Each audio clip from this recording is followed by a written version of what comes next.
ایک عورت آئی، ایک لڑکی آئی، یا رسول اللہ میری شادی ہونے لگی، میرے خامند کا کیا حق ہے میرے اوپر؟ دونوں طرف کی میرے نبی نے زندگی سکھائی۔ میرے نبی نے فرمایا تیرے خامند کے جسم پہ پھوڑے نکل آئیں، پھوڑوں میں گندا پانی جمع ہو جائے، پیپ جمع ہو جائے، اور تو زبان سے چاٹ چاٹ کے اس کے زخموں کو دھوئے، تو بھی تو نے اپنے خامند کا حق ادا نہیں کیا ہے۔ دوسرا، لائف کو بیلنس کیا میرے نبی نے کہ ایک گھر کیسے چلتا ہے، وہ کس طرح خوبصورت بنتا ہے، وہ میرے نبی کے اخلاق ہیں۔ آپ سب سے ایک بات کرتا ہوں، برداشت کرنا سیکھ لیں، زندگی خوبصورت ہو جائے۔ صرف سارے اخلاق کو میں جمع کروں ایک لفظ میں، برداشت، اور اس کو شریعت میں صبر۔ صبر کرنا سیکھ لیں، زندگی خوبصورت ہو جائے گی۔ بچیاں ساس کی شکایت کر رہی ہوتی ہیں، کبھی خامند کی شکایت کر رہی ہوتی ہیں، کبھی اولاد ماں باپ کی شکایت کر رہی ہوتی ہے، کبھی اولاد ماں باپ کی شکایت کر رہے ہوتے ہیں۔ شکایتوں سے جہان بھرا پڑا ہے۔ آپ شکایتوں کو دفن کر کے ہونٹ سی لیں، صبر، آہ نہ کر لبوں کو سی، عشق ہے دل لگی نہیں، سینے پہ تیر کھائے جا، آگے قدم بڑھائے جا، یعنی زبان حال سے کہہ دے کہ ہاں ستائے جا۔ جو ستاتا ہے چپ ہو جاؤ، جو ستاتا ہے چپ ہو جاؤ۔ اللہ کی قسم آپ ایسی طاقت بنو گے کہ پہاڑ بھی راستہ دیں گے۔ سب سے مشکل رشتہ خامند اور بیوی ہے۔ سینکڑوں آیات اس کے لیے اللہ نے اتاری، ماں باپ کے لیے چند آیات، اولاد کے لیے چند آیات، بہن بھائیوں کے لیے چند آیات، خامند اور بیوی کے لیے قرآن بھرا پڑا ہے، پوری سورت اتاری ہے اور سینکڑوں آیات اتاری۔ چونکہ ایک اس رشتے کی اہمیت، ایک اس کی نزاکت اور کمزوری کہ کوئی رشتہ ٹوٹتا نہیں سوائے خامد اور بیوی کے۔ میں ماں کا بیٹا ہوں، باپ کا بیٹا ہوں، اچھا ہوں یا برا ہوں، انہی کا ہوں۔ میرا نسب میری نافرمانی سے بدل نہیں سکتا۔ میں اللہ بخش کا بیٹا ہوں، میرا یہ نسب بدل نہیں سکتا، اچھا ہوں یا برا ہوں۔ اللہ ان کی قبر روشن کرے۔ خامد اور بیوی کا رشتہ ایک بول پہ ٹوٹ جاتا ہے، ایک بول پہ ٹوٹ جاتا ہے۔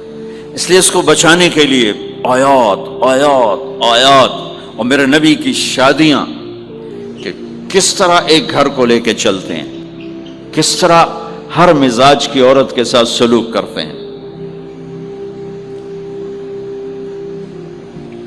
جہاد کا سفر، کاروباری سفر نہیں، میرے نبی کا، اور چلنے لگے، اعلان ہوا کوچ کرو، سب نے سواریاں کس لیں، سامان کس لیا، یوں چلنے کا حکم ہو رہا ہے۔ اور حضرت عائشہ رضی اللہ نے اپنا یوں دیکھا، اونٹنی پہ بیٹھ گئی تھیں، ہار کوئی نہیں۔ یا رسول اللہ میرا تو ہار کوئی نہیں، میرا ہار گم ہو گیا ہے، میرا ہار تلاش کریں، ہم پھر چلیں گے۔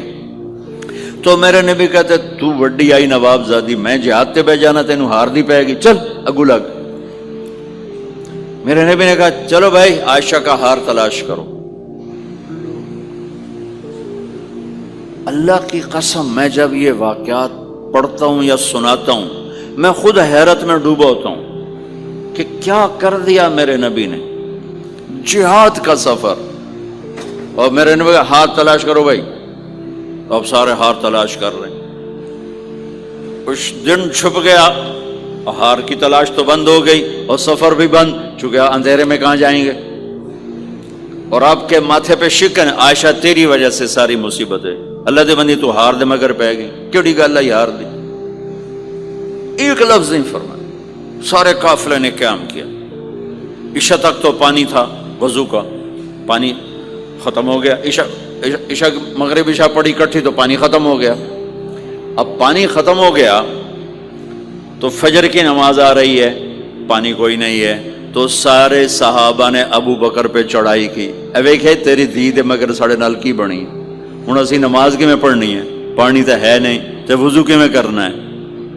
اب ابو بکر کو غصہ چڑھا، اس ایک دم، وہ تو باپ تھے، وہ گھس گئے خیمے میں۔ آگے دیکھا تو اللہ کے نبی اما عائشہ کی گود میں سر رکھ کے سوئے ہوئے تھے، اور اما جی ایسے بیٹھی تھی، آپ کو سارا دیکھ رہی ہوں۔ اب بولیں تو خطرہ ہے آنکھ کھل جائے گی، اور غصہ بھی چڑھا ہوا ہے، باپ بھی ہیں، تو اب مجھے دیکھو کیا کر رہے تھے۔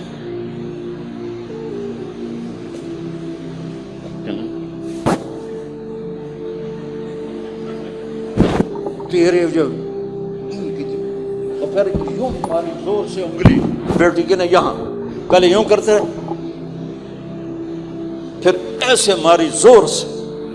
وہ کہنے کہ میں ایسے سخت ہو گئی تاکہ میں ایسے نہ ہوں کہ اگر میں تھوڑا حرکت کی تو اللہ کے نبی کی آنکھ کھل جائے گی، تو ماری گیا ٹھا ٹھا ٹھا، وہ منہ سے کہہ رہے اور وہ ایسا کر کے بیٹھی چمک، غصے میں باہر چلے.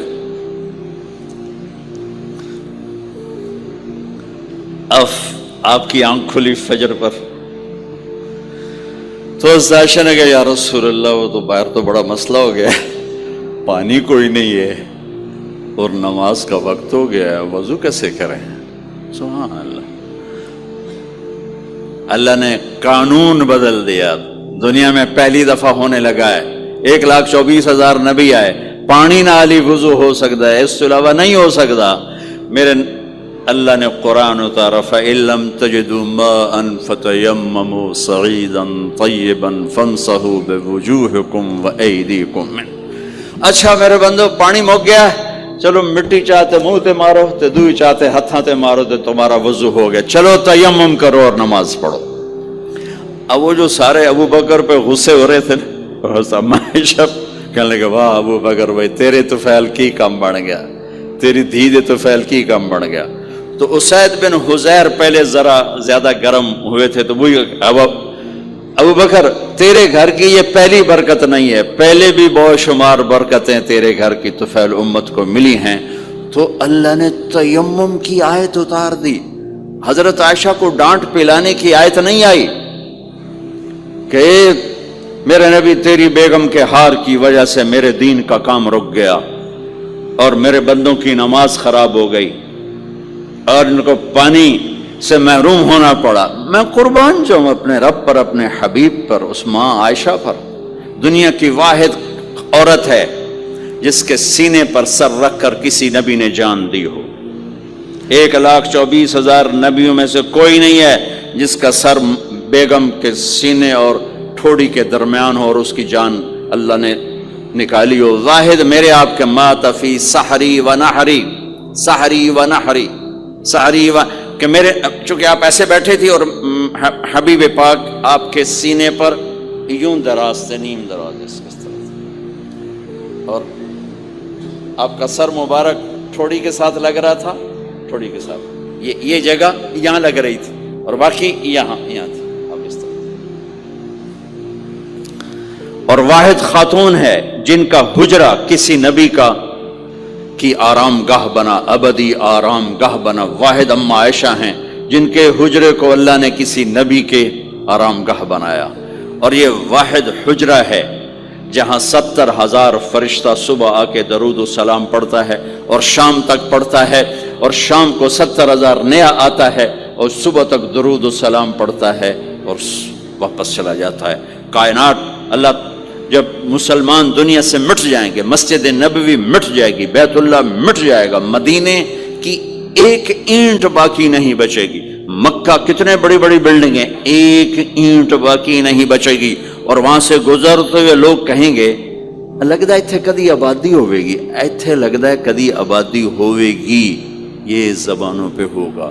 جب سارے نشان مٹ جائیں گے اس وقت بھی 70,000 فرشتہ آ کے درود و سلام صبح سے شام تک پڑھے گا اور شام سے صبح تک پڑھے گا.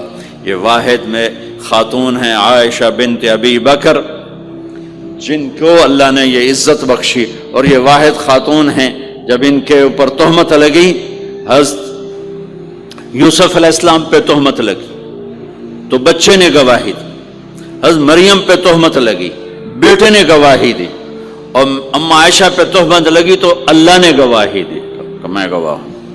اللہ گواہ بن کے آئے. تو اللہ نے کہا تیمم کرو بھائی. سارے خوش ہو گئے، سارے خوش ہو گئے. تو حضرت عائشہ نے کہا یا رسول اللہ اب میرا ہار چھوڑ دیں، اب چلیں. تب آپ نے کہا چلو بھائی کوچ کرو. اس سے زیادہ کوئی دلداری کا واقعہ پیش کر سکتا ہے؟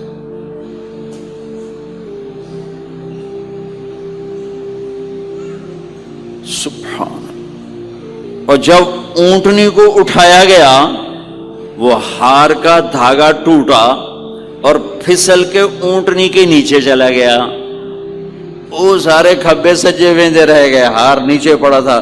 جب اونٹنی کو اٹھایا تو ہار نیچے سے نکلا, تو صاحب نے کہا لے بھی عائشہ تیرا ہار بھی لب گیا. یہ دلداری ہے میرے نبی کی, یہ ہمیں سکھایا. کہیں عورتوں کی بدتمیزی بھی انتہا کو پہنچی ہوتی ہے اور اپنے گھر اجاڑ دیتی ہیں اپنی زبان کی شدت کی وجہ سے, اپنی بد اخلاقی کی وجہ سے. لیکن کوئی زیادہ معاملہ مردوں کی طرف سے خراب ہوتا ہے تو شریعت نے بھی اس کو زیادہ بیان کیا اور میرے نبی نے بھی اس کو اجاگر کیا. اور میرے نبی کی آخری تقریر, آخری خطبہ حجۃ الوداع کا صرف ایک رشتے کو بیان کیا, صرف ایک رشتے کو بیان. ہم کتنے رشتوں میں جکڑے ہوئے ہیں, ماں باپ, بہن بھائی, چاچا تایا, خالہ خالو, دادا دادی, نانا نانی, ساس بہو, کتنے ہم رشتوں میں جکڑے ہوئے ہیں. میرے نبی نے صرف ایک رشتے کا حق بیان کیا, استوصوا بالنساء خیرا, میں تمہیں تمہاری بیویوں کے بارے میں وصیت کر رہا ہوں ان کے ساتھ اچھا سلوک کرنا. صرف ایک رشتے کو بیان فرمایا.